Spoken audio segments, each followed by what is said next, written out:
Welcome to our channel KV360। ये है केंद्रीय विद्यालय संगठन का अर्धवार्षिक परीक्षा का क्वेश्चन पेपर। क्लास है 4th चौथी, सब्जेक्ट है हिंदी। तो चलिए स्टार्ट करते हैं।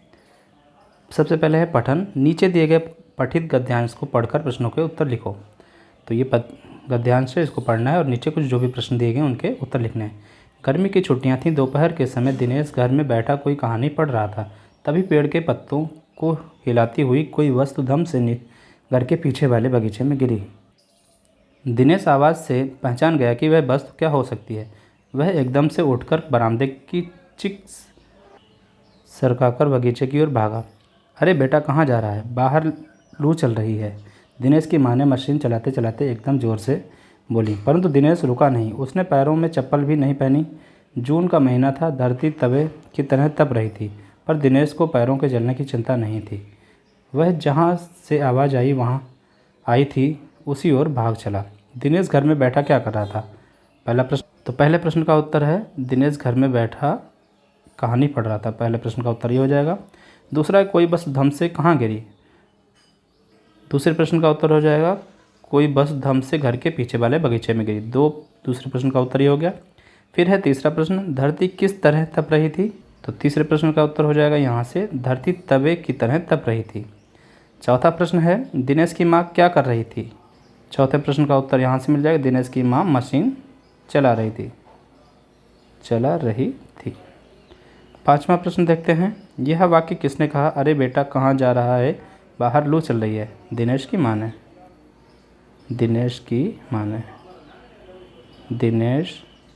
की माँ ने। चलिए, ये हो गया। फिर इसके बाद गद्य एवं पद्य से कुछ प्रश्न हैं। राज्य में लोग भूखे क्यों मरने लगे थे? नसरुद्दीन के दोस्त का क्या नाम था? नाव बनाने के लिए आप बाजार से क्या क्या लाओगे? तो ये प्रश्न आपके बुक में है, पुस्तक में है, वहाँ से कर सकते हैं। फिर आगे हम देखते हैं व्याकरण। व्याकरण में है, नीचे दिए गए प्रश्नों को पढ़कर उत्तर लिखो। निम्नलिखित के लिए एक शब्द लिखो। जो बढ़िया अभिनय कर सकते हैं उनको क्या बोलते हैं? उनको अभिनेता कहते हैं। अभिनेता। फिर है, जो चौकीदारी करता है उसको क्या बोलते हैं? चौकीदार। फिर है, मुहावरे का अर्थ है घड़ों पानी भरना, पढ़ना, लज्जित होना। नीचे दिए हुए शब्द का पर्यायवाची लिखो। आग का पर्यायवाची अग्नि, पानी का जल, सूर्य का सूरज। नेक्स्ट है, विलोम शब्द लिखो। राजा का हो जाएगा रंक, अमीर का हो जाएगा गरीब, पसंद का हो जाएगा नापसंद। फिर अगला है, आगे का हो जाएगा पीछे।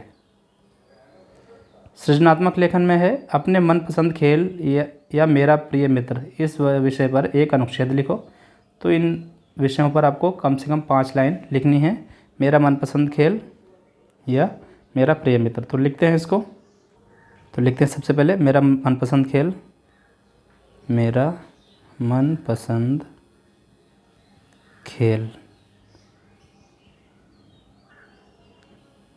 क्रिकेट है,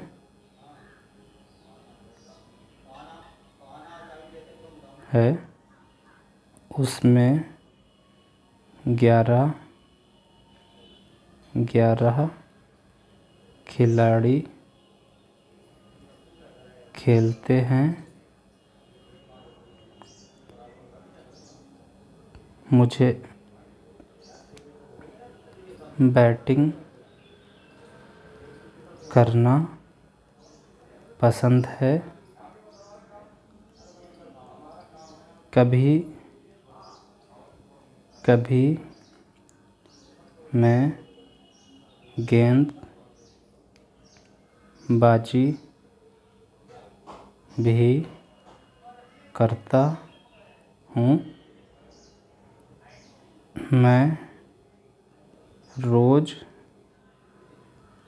क्रिकेट खेलता हूँ। तो इस तरह से 5 वाक्य इस पर लिख ले। इस तरह से एक है मेरा प्रिय मित्र, इस पर लिखना हो तो इसमें भी लिख सकते हैं। जैसे कि मेरे प्रिय मित्र का नाम अमित है, वह मेरी क्लास में पढ़ता है, हम दोनों रोज़ स्कूल एक साथ जाते हैं।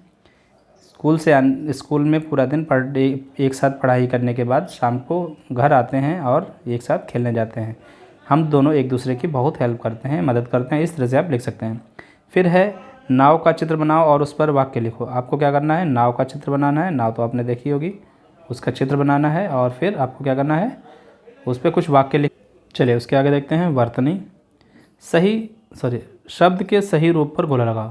क्या रिया, क्या रिया, क्या रिया, तो ये वाला सही है।